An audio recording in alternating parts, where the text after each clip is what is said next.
Assalamualaikum warahmatullahi wabarakatuh. Halo teman-teman semuanya. Perkenalkan, nama saya Risandi. Saya dari Prodi Sosiologi. Dan izin sebelumnya kepada Pak Ende Bagus Prastio selaku dosen pengajar kami, pengantar sosiologi. Dan pada teman-teman semuanya, marilah pada kesempatan kali ini kita membahas mengenai stratifikasi sosial. Di dalam kehidupan bermasyarakat, sering kita jumpai yang mengatakan bahwa semua manusia itu sama, seperti di dalam hukum.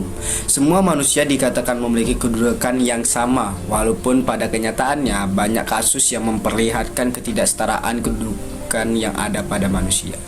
Begitu juga di dalam agama yang menganggap semua lapisan masyarakat sama, namun di lapangan masih banyak perbedaan kasta yang kita temukan. Perbedaan status inilah yang disebut dengan yang namanya stratifikasi sosial.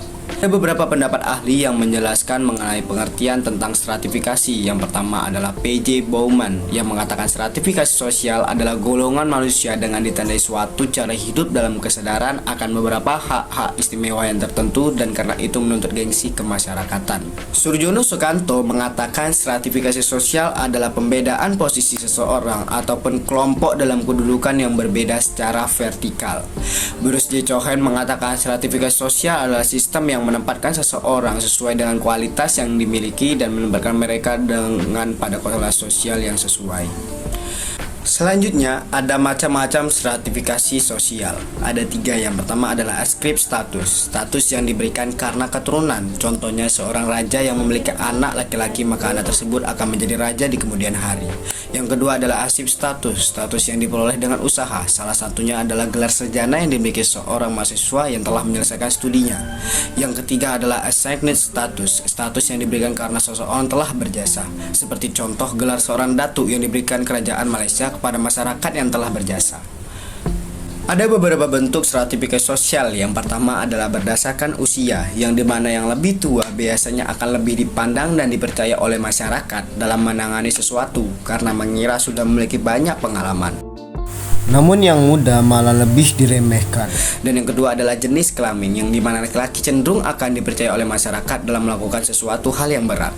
Dan yang ketiga adalah berdasarkan agama. Maksudnya orang yang lebih terlihat beragama seperti menggunakan baju yang lebih agamis akan lebih dipandang dan dipercaya oleh masyarakat. Sedangkan seperti contoh seseorang berpenampilan seperti anak pang akan condong lebih diremehkan oleh masyarakat, padahal ada nilai positif yang ada pada anak pang tersebut. Dan yang keempat adalah stratifikasi berdasarkan pendidikan. Semakin tinggi pendidikan seseorang, maka akan lebih dipandang oleh masyarakat. Dan yang kelima adalah stratifikasi berdasarkan pekerjaan. Semakin bagus pekerjaan seseorang akan semakin dipandang baik oleh masyarakat. Dan yang keenam, yang terakhir adalah stratifikasi berdasarkan ekonomi. Semakin baik ekonomi seseorang dalam arti kaya harta, maka akan lebih baik dipandang oleh masyarakat. Ada beberapa jenis stratifikasi sosial. Yang pertama adalah stratifikasi sosial tertutup atau closed social stratification. Adalah pelapisan dalam masyarakat yang tidak memungkinkan masyarakat untuk berpindah dari tingkat yang satu ke tingkat yang lain. Misalkan sistem kasta pada masyarakat Indo. Yang kedua adalah stratifikasi sosial terbuka atau open social stratification. Adalah pelapisan sosial dalam masyarakat yang memberikan kesempatan bagi masyarakat untuk dapat berpindah dari posisi yang dimilikinya. Misalkan anak yang lahir dalam keluarga miskin dapat merubah status sosialnya dengan belajar dan berusaha dengan giat hingga dia sukses memiliki gelar sarjana. Dan yang ketiga adalah stratifikasi sosial campuran. Adalah bentuk pelapisan yang terjadi dalam masyarakat yang memungkinkan terjadi suatu perpindahan atau mobilitas antar kelas pada batas-batas tertentu. Contohnya, masyarakat yang memiliki kasta rendah di dalam agama Hindu dapat merubah status sosialnya dengan berpindah ke tempat yang tidak memandang kasta sesuai dengan kemampuannya. Di dalam stratifikasi sosial terdapat kelas sosial. Karl Marx mengatakan pembagian kelas sosial adalah penggolongan masyarakat berdasarkan pemilikan alat-alat produksi. Yang memiliki alat produksi disebut bourgeois, yang tidak memiliki disebut dengan proletar. Max Weber mengatakan bahwa kelas sosial merupakan penggolongan masyarakat berdasarkan atas penguasaan barang serta keterampilan dan kemampuan.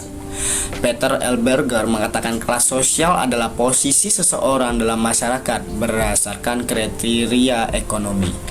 Setiap manusia pasti ada keinginan untuk berpindah ataupun merubah status sosialnya menjadi lebih baik. Dalam hal itu, manusia harus melakukan pergerakan untuk mencapai dengan apa yang diinginkannya. Pergerakan itu dapat kita lihat dari pergerakan untuk menjadi lebih baik ataupun naik status sosialnya, ataupun menurun menjadi lebih buruk, maupun tidak ada perubahan, hanya berpindah kegiatannya. Hal ini dapat dikatakan sebagai mobilitas sosial. Menurut Horton dan Han, mobilitas sosial adalah sebagai tindakan berpindah dari satu kelas sosial ke kelas sosial lainnya. Menurut Robert M. Z. Lawang, mobilitas sosial adalah berpindah posisi dari lapisan yang satu ke lapisan yang lainnya, atau dari dimensi yang satu ke dimensi yang lainnya. Ada beberapa bentuk pada mobilitas sosial. Yang pertama adalah mobilitas horizontal, yang dimana perpindahan individu atau objek sosial lainnya dari suatu kelompok sosial ke kelompok sosial lainnya yang sederajat saja. Yang kedua adalah mobilitas vertikal, merupakan perpindahan individu atau objek sosial dari suatu kedudukan yang sosial yang satu ke kedudukan sosial lainnya yang tidak sederajat. Artinya, terjadi perubahan derajat seseorang dari yang rendah menjadi yang tinggi, atau sebaliknya. Jika status naik disebut social climbing, namun jika statusnya turun disebut social sinking. Dan ketiga adalah mobilitas sosial intragenerasi, yaitu mobilitas yang terjadi pada diri seseorang individu. Mobilitas ini bisa berbentuk horizontal maupun vertikal.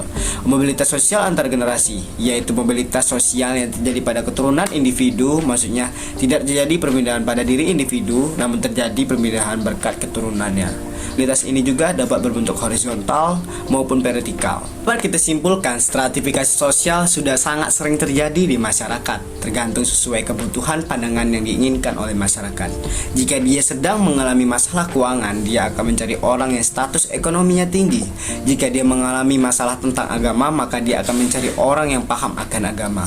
Menurut saya, stratifikasi sosial ini memang boleh terjadi, namun kita harus memperhatikan beberapa hal. Salah satunya, jangan sampai menjatuhkan rasa menghargai terhadap satu sama lain, karena kita makhluk sosial saling membutuhkan antara satu sama lain. Mungkin itu saja yang dapat saya sampaikan. Saya mohon maaf apabila ada salah ataupun tindakan yang dari saya berikan. Wassalamualaikum warahmatullahi wabarakatuh.